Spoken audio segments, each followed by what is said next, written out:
engine running. Absolute genius. Get this. Welcome. This is the show where we bring you Science. What that essentially means is discoveries, Advances. Questions. Research. technology. Unbelievable. Without further ado, This is The Naked Scientists. Hello, welcome to The Naked Scientists. This is the show where we strive to bring you the latest breakthroughs in science, technology and medicine. I'm Chris Smith, and coming up this week, 4 years after they declared COVID-19 to be a global pandemic, we speak to the World Health Organization to get their recollections and perspectives. Also, a surprising finding about the particles shed from brake pads on our cars, and we look back at the remarkable life of Paul Alexander, the man in the iron lung, who's died at the age of 78. From Cambridge University's Institute of Continuing Education, this is The Naked Scientists.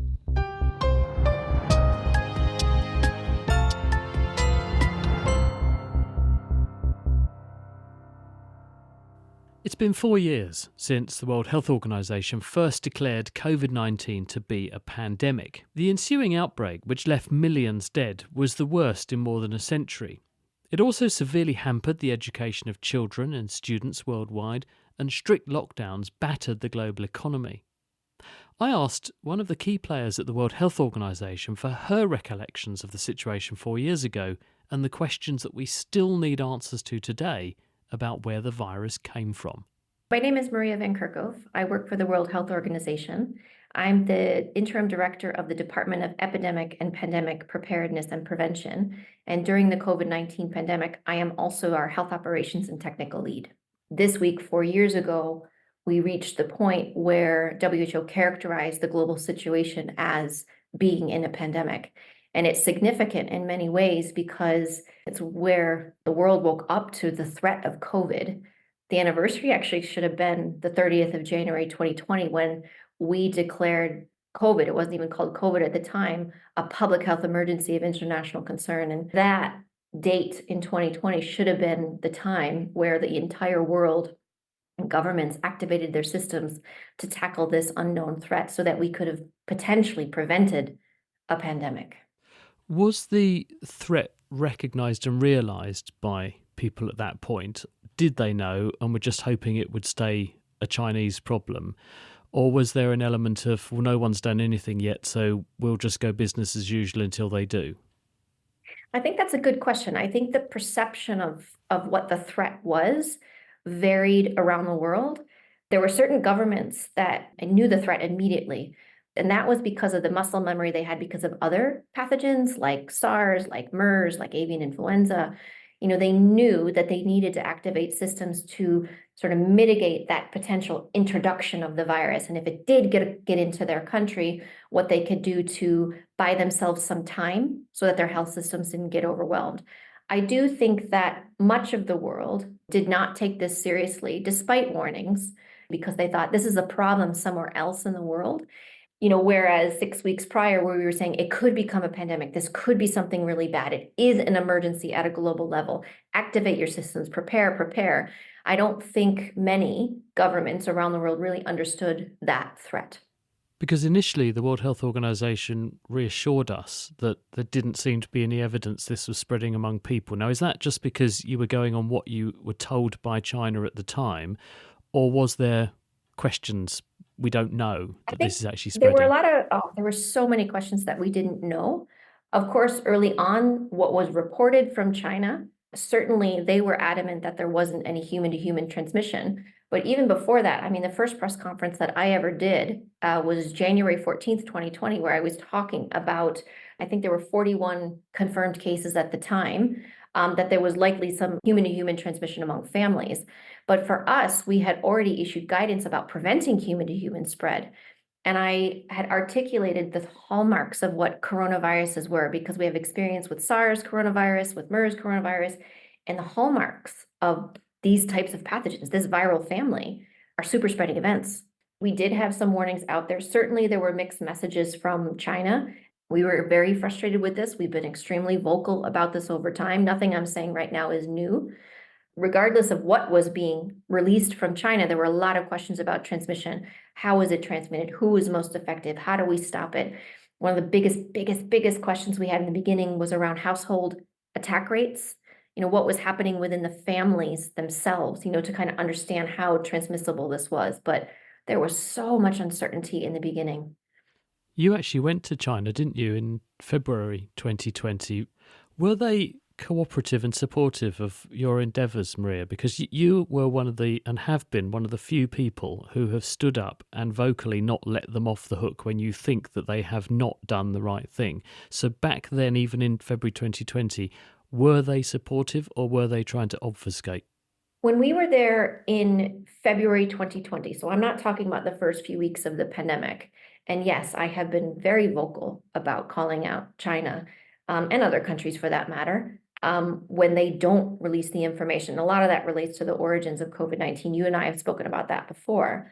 But when we were there on mission, I remember sitting with colleagues and being very impressed at the level of data that was available at subnational level.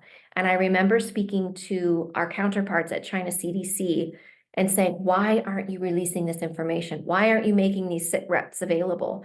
In my experience with everywhere we went, and of course, we didn't go everywhere. And I'm sure that we were, the places that we went were selected on purpose, but we got answers and we pushed for those answers. Our focus was not on origins on that particular mission, though we did discuss it a little bit.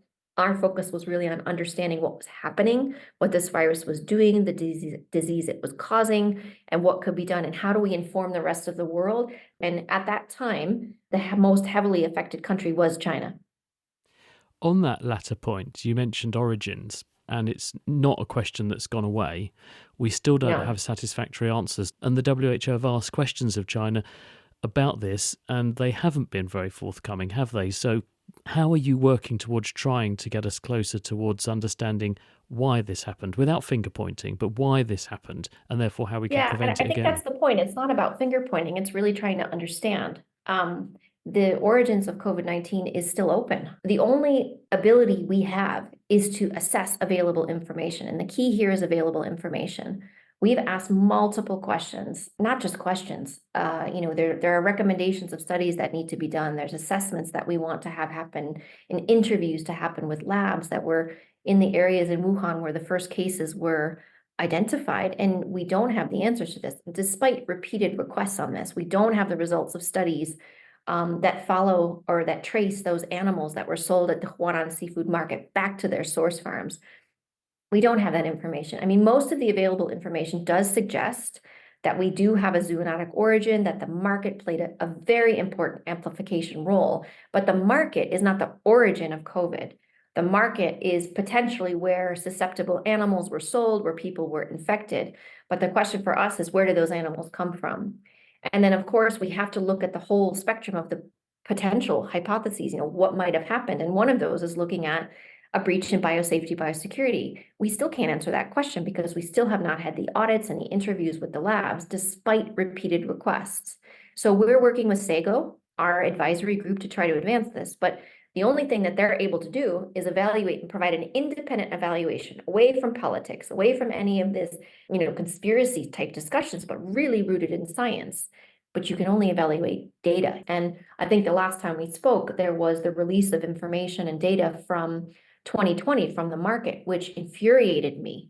And there's been even a recent study that has just come out that has looked at a number of sequences from human patients from January through September 2020. There's more data that exists that has not been released. And that's the frustration that I have, that the global community has, because we can't put this to rest. It's not just a scientific question, it's a moral question. It's about preparedness for the future. We need to know specifically what happened so that our interventions, our prevention methods could be much more precise.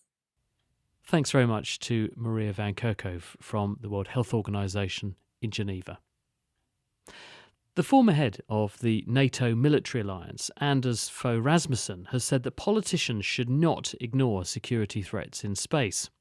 Mr. Rasmussen, who also served as the Danish leader between 2001 and 2009, wrote in the magazine Politico recently that the military threat in space is real and it's growing, and that Western policymakers need to react. Joining me to talk about these comments is space scientist, author and former BBC science editor, Dr. David Whitehouse. I think the Ukraine conflict has brought into focus a lot of the feelings and worries about space-based warfare that have been around for a long time.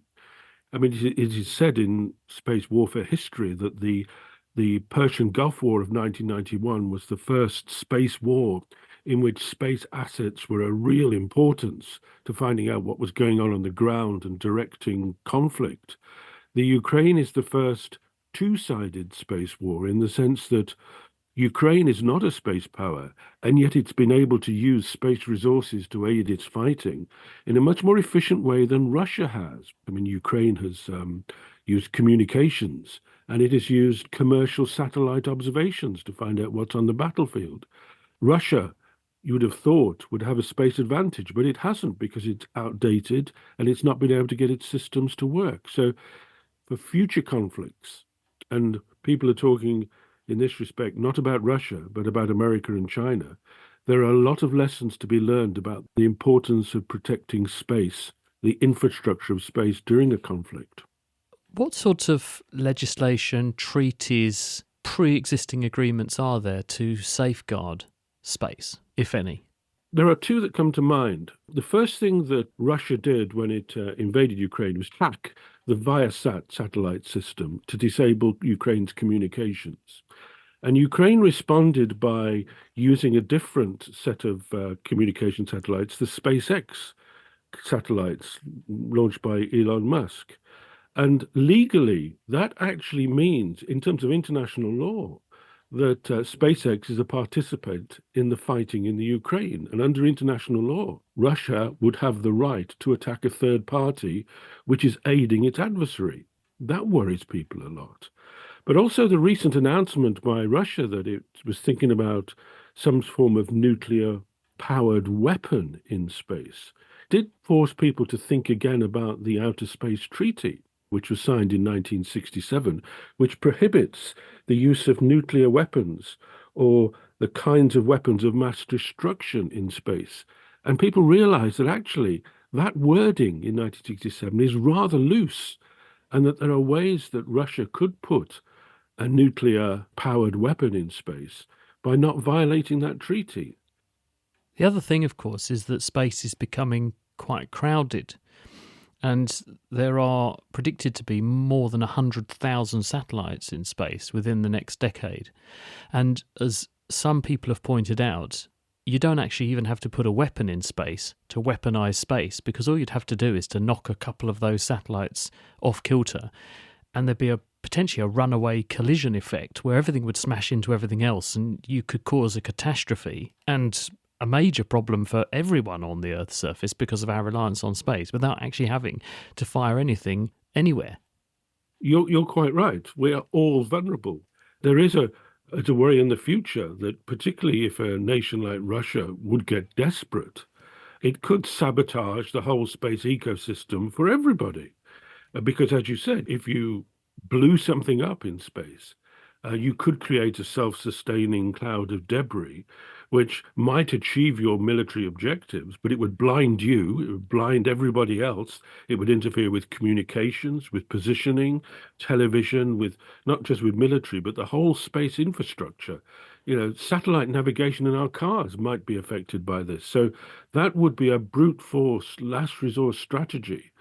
The military space planners don't rule out in extreme circumstances.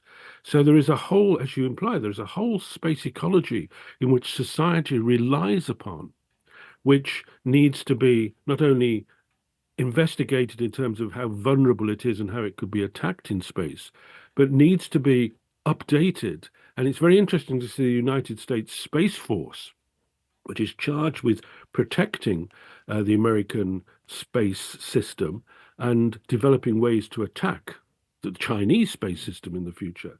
They've been disappointed by the fact that they've got slightly less budget this year because they're going to spend a lot of money on upgrading, updated and modernizing all their space systems so that they could be more immune against attack. But you're right, if something blows something up and scatters shards of debris everywhere, there's no protection against that. So people need to talk. They do indeed. Space scientist and author David Whitehouse there. The Naked Scientists podcast is produced in association with Spitfire, cost-effective voice, internet and IP engineering services for UK businesses. Find out how Spitfire can empower your company at spitfire.co.uk. Music in the programme is sponsored by Epidemic Sound, perfect music for audio and video productions. You're listening to The Naked Scientists with me, Chris Smith. Still to come, we look back at the remarkable life of the man in the iron lung, Paul Alexander, who died this week, aged 78. Before that, though, much of the discussion on the role that car emissions play in climate change and also in local pollution centres on the emissions that come out of the exhaust pipe. But researchers in the United States say we should be paying much closer attention to the particles our cars emit when we brake. It turns out that these brake wear particles, which can be just as small as some exhaust particles and trigger inflammatory reactions in the body, actually carry an electric charge. Now, this is both a blessing because it makes them easier to remove, but also a curse because it can keep them airborne for longer. Here's Jim Smith from the chemistry department at the University of California, Irvine, and the discoverer of this phenomenon. This is a project that actually has roots back in 2016 to the Volkswagen emissions scandal. As a result of that, Volkswagen gave the state of California a sum of money for research on vehicle emissions. And so we applied and we were awarded a 2-year grant, landed into this area of measuring the properties of brake particles. Particles that come from not the tailpipe, but from other sources, such as brakes and tires, from road surface wear, they've actually caught up to the emissions that are coming from tailpipes. And so this is an area of growing concern. We really have no regulations on how cars may or may not be able to emit particles from other sources besides the tailpipe. And I suppose as we transition more towards vehicles powered electrically, the proportion of pollution that comes from these other sources like tyres and brake pads is going to increase. Absolutely. Yeah. We love electric vehicles for the impact on our greenhouse gases in the environment. But if you think about it, electric vehicles are not truly zero emission vehicles. You'll always have these other sources unless you have ways of controlling the emissions from these sources. And how big are the particles, Jim? I mean, are they on par with what we're worried about with very small particles coming from exhaust pipes, or are they in a totally different regime entirely? Actually, surprisingly, they can be quite small. And this is something that surprised me a lot.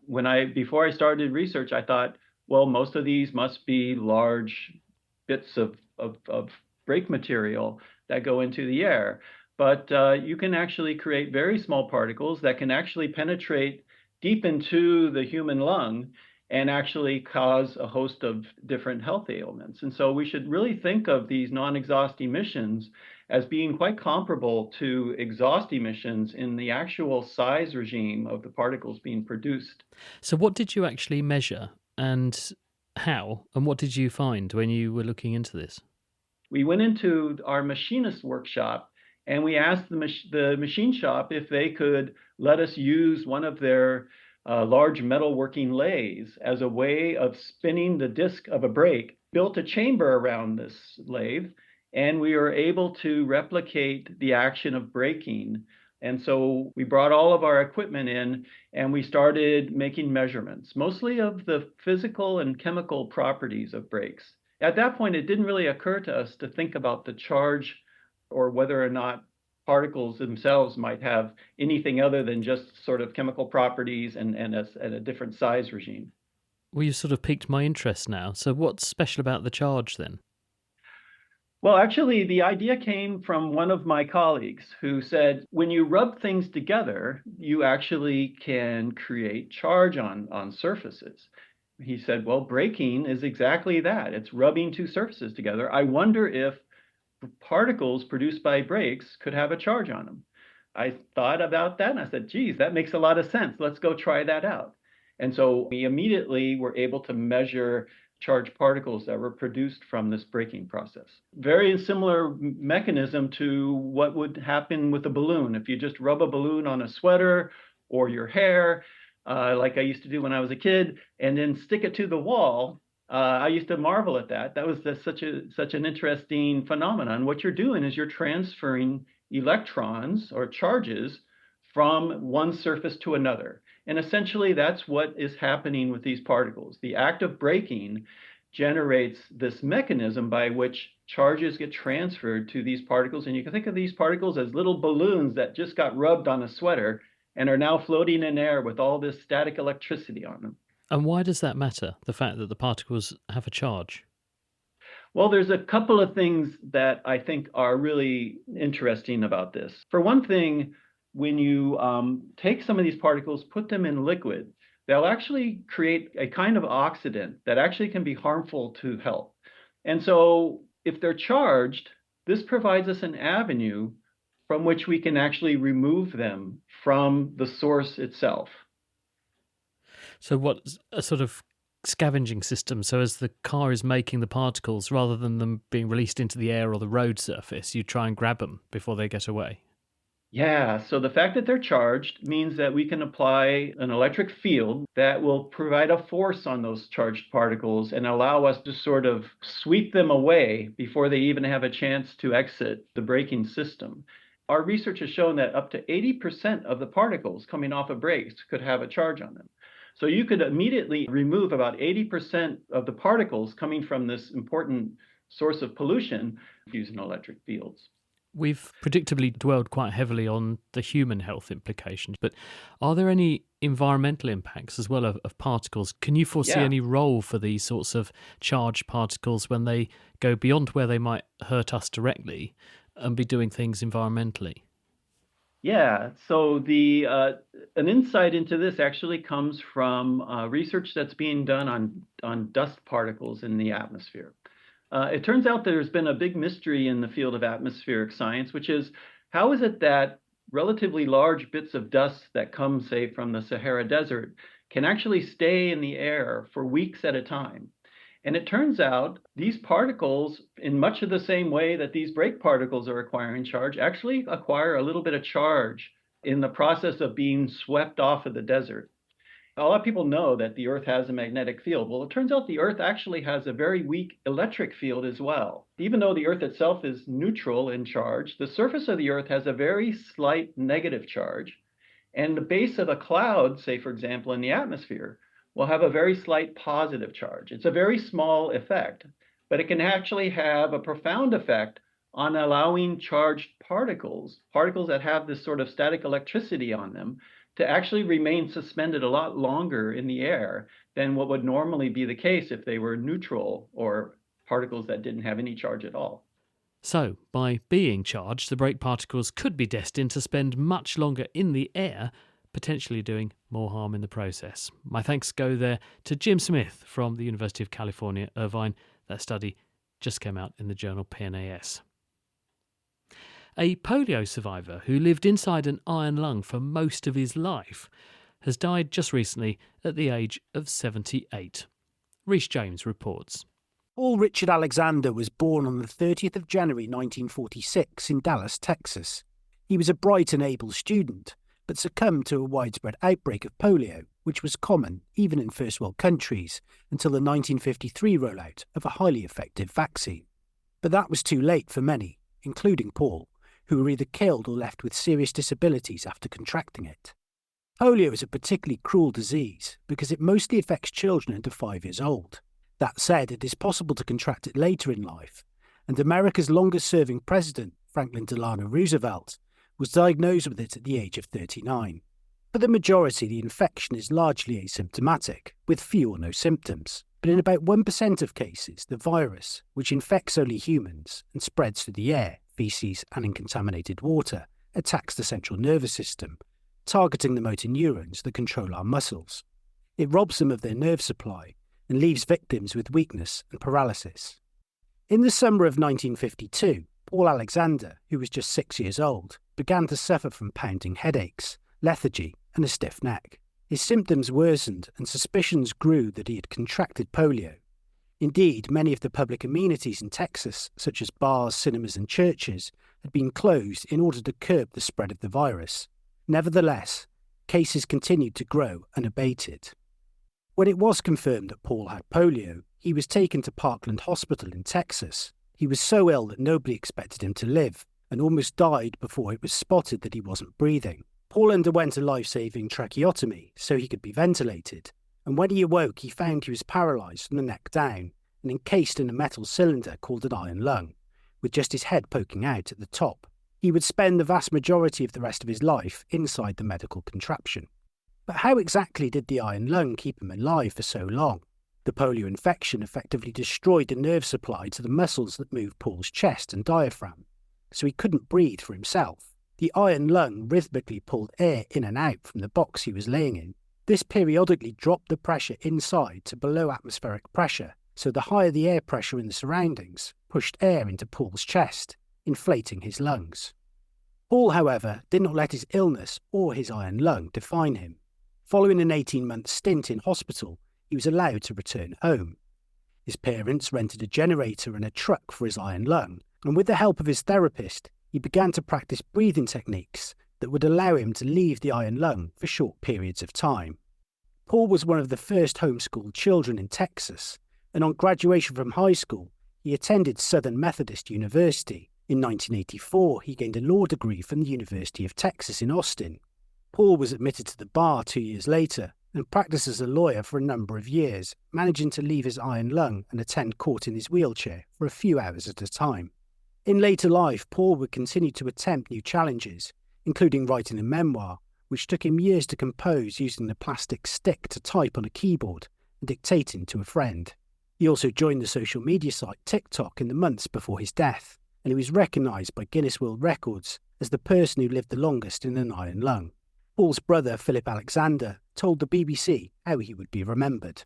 His personality, I think, had a lot to do with how much he was admired. You know, he had that great big smile, and he was such a welcoming, warm person that he made people comfortable. You know, an iron lung is not you walk in, it's not an easy thing to just see his head sticking out.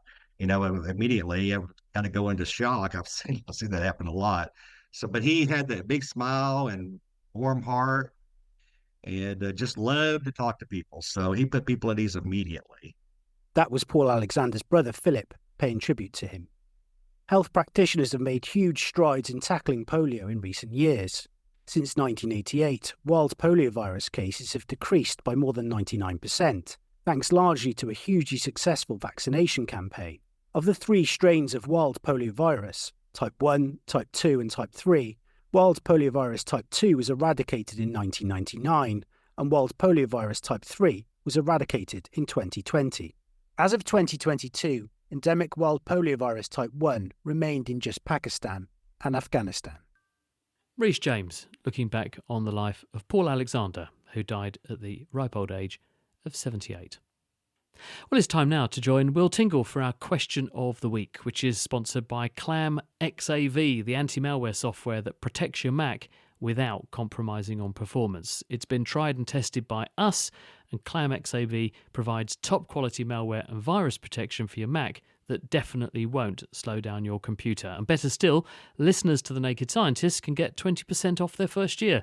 You just have to use the code NAKED20. To redeem it, go to clamxav.com/naked and use discount code NAKED20 to protect your Mac today.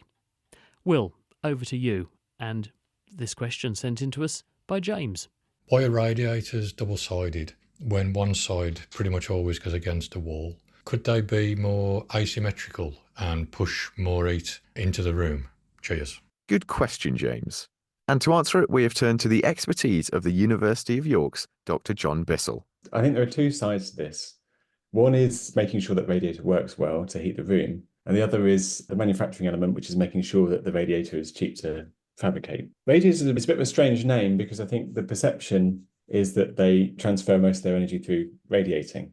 Most of the energy transfer from a radiator actually comes from convection. So by that, I mean the radiator heats up the air that's next to it, then that air circulates around the room. So it rises up to the ceiling and then circulates back round the other side of the room. In that sense, the most important thing that your radiator is doing is heating the surrounding air. So what you want is a radiator design that essentially maximizes the surface area, the contact area between the hot parts of the radiator and the air. So really, As long as your radiator is heating the air locally, it doesn't really matter how it's designed. It's important that the air can get around the radiator. I suppose I was concerned if there was a radiator pumping heat out of the back towards the wall, it would be cooking my wallpaper, but I feel like it's being sucked towards the colder parts of the room far more quickly before it could do any real damage. That's right. And it's not ever that hot either, right? I think water in central heating systems is about 60 degrees, something like that. I think the other reason that you see a sort of symmetrical design is that, well, one, if you've got a good surface area contact, you may as well use it on the front as the back. And the other is that if you've got a machine stamp that's stamping your radiator panels out of a flat piece of sheet metal, then you may as well use the same template for doing the front and the back. That makes it much cheaper to produce. Who knew that physics and interior decoration had so much to discuss? Thank you to James for the question and to John Bissell for the answer. Next week, we're answering this question sent in from listener Dana, who asks, the Romans were great engineers, but how could they have gone about multiplying Roman numerals? Thanks very much to Will Tingle. And of course, if you've got a question you'd like us to get our teeth into, do please send it in, chris@thenakedscientist.com, and we will see what we can do. That's all we have time for this week. Do join us on Tuesday when we look at the uptick in ticks as we look at what they are, the problems they cause, and what we can do to tick them off our worry list. The Naked Scientist comes to you from the University of Cambridge's Institute of Continuing Education. It is supported by Rolls-Royce. I'm Chris Smith. Thank you for listening, and until next time, goodbye.